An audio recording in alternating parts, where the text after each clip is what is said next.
Right, so this is going to be another movie review. No, actually, it's a television show review. Sorry, I had to clear the frog out of my throat.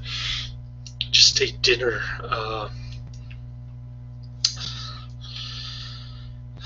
Spring rolls, rice, and broccoli slaw. I just finished watching the first disc, which contained episodes 1 and 2 of the book 1, I guess it's called. It's based on a book. It's got a lot of famous actors, David Carradine. It's got Burt Devlin from Parallel Time. It's got his real name, his actor name is Mitchell Ryan. He was in Dark Shadows. I kid you when I say Burt Devlin from Parallel Time, because that's what it reminded me of. Not that Burt Devlin was ever in Parallel Time, but anyways, it's got Gene Simmons, Robert Mitchum, a lot of big name actors, Patrick Swayze. It's got Robert Guillaume and a bunch of television actors that I never heard of. It was alright. I'm giving it 3 out of 5 stars. The first disc basically tells the story of the period right before the Civil War, when you had Tyler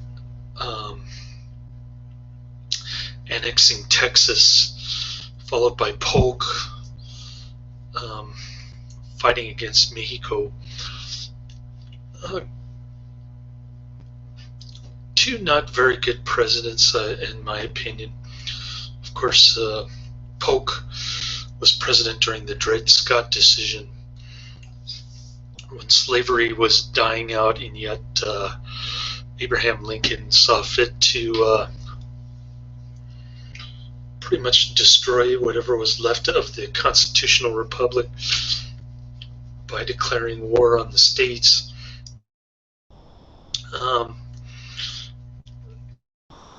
So these two presidents kind of paved the way for Lincoln to abuse his power, so to speak.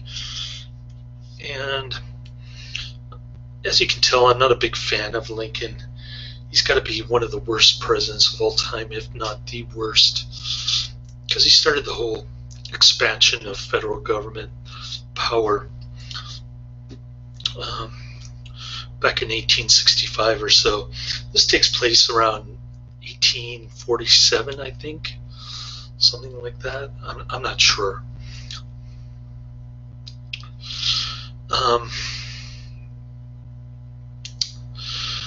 So it's about Patrick Swayze. He's on his dad's plantation. His dad happens to be Burt Devlin from Parallel Time, also known as Mitchell Ryan. So it's kind of cool to see what he looked like in 1985. He's got gray hairs and stuff. So he must have been about, I don't know, 40 years old when he was in Dark Shadows, judging by his hair color. I don't know if they colored his hair or if that's his natural hair, but if it is his natural hair, he looks about 55 in this. And I guess by this time he had kicked his alcoholism bit. I don't know. I don't know much about Mitchell Ryan. I just saw him a lot in Dark Shadows, even on the DVD extras. And pretty cool actor. I like Robert Mitchum too, and Gene Simmons, of course. It's supposedly Johnny Cash and Elizabeth Taylor make an appearance later on. So that'll be interesting. Wasn't too crazy about this. It has a feel of a soap opera. So Patrick Swayze tries to romance this gal who falls off her carriage. It's so corny. He throws away the snake that's about to bite her, and then it's like love at first sight. But he's going off to Point West, so they can't have their little romance thing. She marries David Carradine instead, who's like a brutal plantation slave owner. Burt Devlin, aka Mitchell Ryan, is also a slave owner. He's got his cotton plantation there going on, and he's not as brutal as David Carradine character to his slaves. He just kind of hires whitey guy, overseer, to whip his slaves when they're bad. There's this one particular slave who keeps getting into trouble and running away and stuff. Got his face branded. So there's a surprising amount of violence and love-making in this. It's kind of a romantic thing going on between Patrick Swayze and David Carradine's wife. So he's in West Point. They keep writing to each other and stuff. But her dad steals the letters, and her dad arranges a marriage with David Carradine, who just happens to live next door to Burt Devlin in parallel time. What a coincidence, right? So Patrick Swayze appears at the wedding. Of course, he's jealous and everything. And then he goes off to West Point.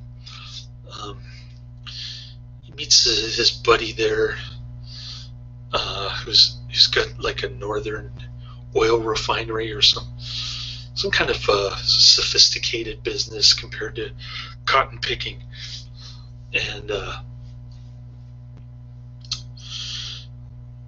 And he's got the shanty town for his workers there. I didn't really care too much for the first episode, honestly. I thought it was kind of lame and cliched and, oversimplified. It's mostly about slavery. The dude's sister, Kirstie Allen, is an abolitionist. So she goes off at the dinner table. That was kind of unrealistic. If she had done that in real life, she would have been like disowned or something. Yeah, so they talk about the northern people talk about the evils of slavery, not almost endlessly in the first one. The second one is kind of tempered a bit because it takes place at the cotton plantation for the most part.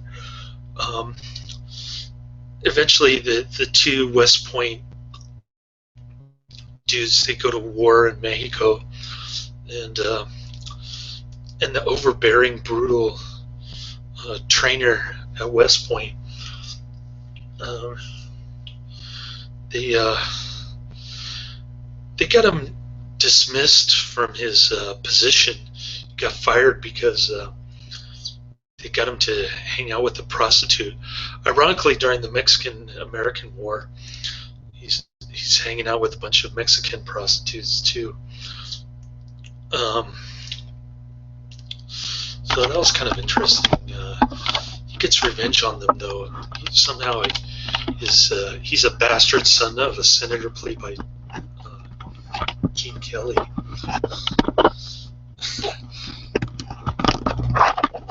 guess Xanadu wasn't Gene Kelly's last hurrah after all. So pretty cool to see him in this.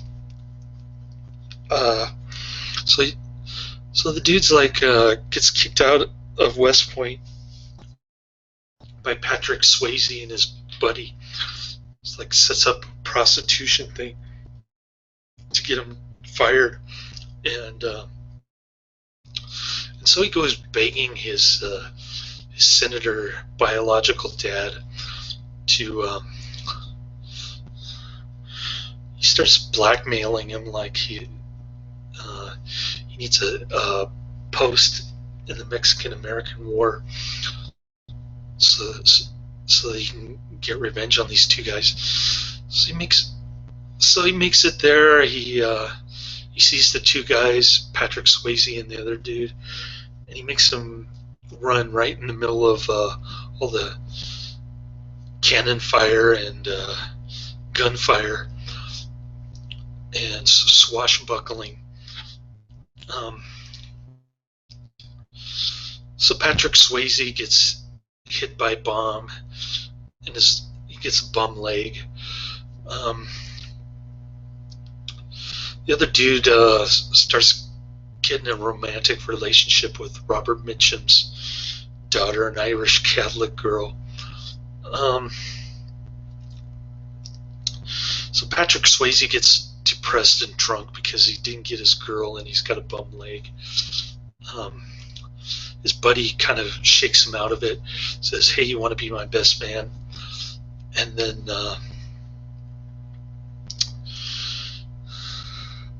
all of a sudden Patrick Swayze looks back to normal again. He can walk around pretty good with his peg leg or whatever it is. And then he gets in a romantic love affair with with David Carradine's wife. They always meet at this abandoned church thing. It's kind of romantic, I guess. So I like the second episode a lot better. It kind of focused more on how slaves got whipped quite a bit. There's kind of racy scenes there where the Irish gal takes off her blouse. Not that she's completely naked, but that was kind of interesting. It's like they're having premarital sex the day before they get married or something. So kind of interesting take on the 1840s, I guess, which is when the first disc takes place. Seems like as they go through the years, 3 years later or 6 months later, the actors look the same, and they all have the same 80s hairdos, and they all have the same 80s kind of social customs, as opposed to 1840s social customs. The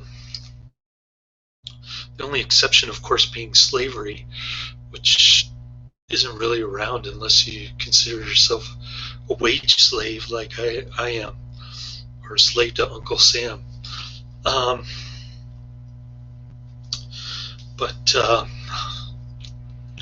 It was kind of an interesting time capsule back into 1985. A lot of famous actors, a lot of television actors in this one. It's got a kind of booming musical score.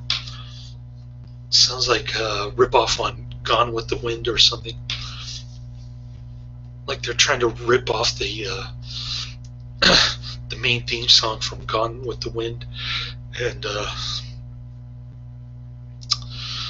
I don't know. It just seemed like it was very ambitious and didn't really hit the bullseye for me. I was kind of disappointed, actually. I'm almost cringing at the thought of how they're going to portray Abraham Lincoln as Honest Abe, the guy in the log cabin. The propaganda that they teach in grade school here in the United States. And I'm not a big fan of the Mexican-American War to begin with. I mean, what they call it, Manifest Destiny, that whole James Polk era of plundering other countries to get more land. I thought that was just unabashed, taking other people's land. And now I'm stuck living in communist California as a result. So thank you, James Polk. Not. Anyways, yeah, I'm not sure if California would be better off as part of Mexico. Probably not. But still, the ends never justify the means, in my opinion. So, yeah, California is more prosperous than Baja California or Tijuana or any of those other Mexican towns south of the border. But that doesn't make it right, per se, to take their land, in my opinion. So I'm not a really big patriot, I guess, when it comes to waving the American flag or waving the U.S. flag, especially given the amount of plunder and atrocities against the Mexicans and the natives here.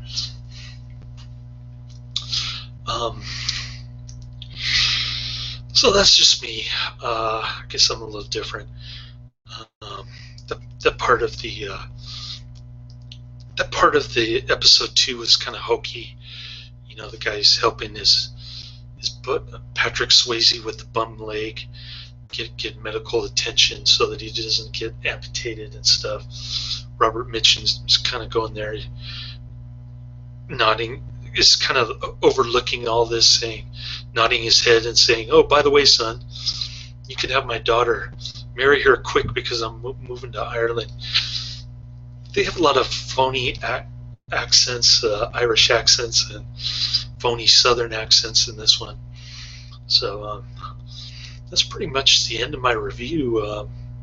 Yeah, 3 to 5 stars. I really can't recommend it. It's kind of a mediocre type of Southern soap opera, I guess. I don't think it's historically accurate. I could be wrong, but I'll know for sure when I watch the Abraham Lincoln part of this television miniseries.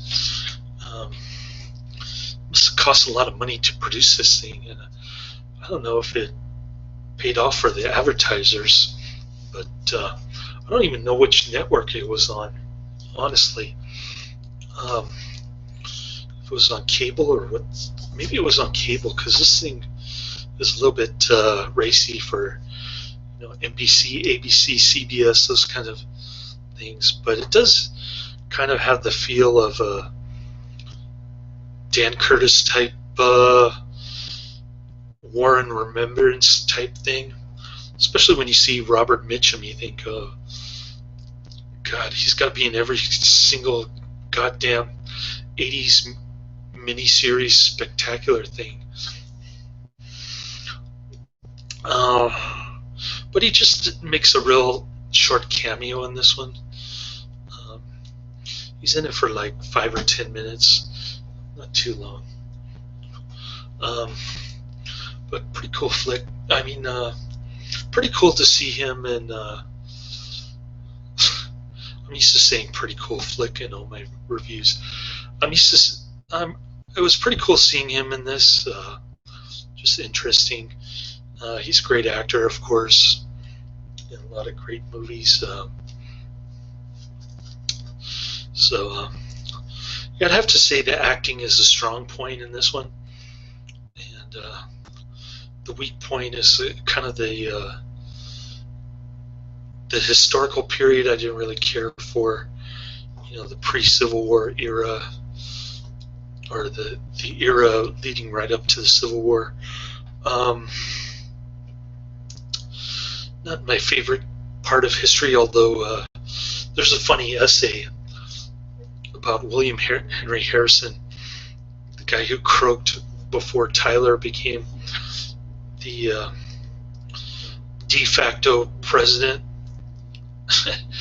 And some people didn't even want to recognize him as president because it was the first time something like that happened, I guess. But maybe Hillary Clinton will follow the same fate. She'll be like dead after 20 days or whatever from her health problems or whatever. She'll end up just like William Henry Harrison. She'll never bomb anybody or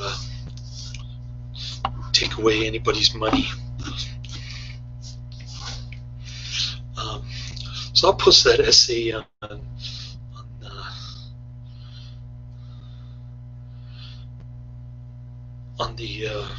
in the description box. I'll put it in the description box. Yeah, and you can check it out. It's quite funny, actually. Talks about the period right before when this book or miniseries based on a book starts.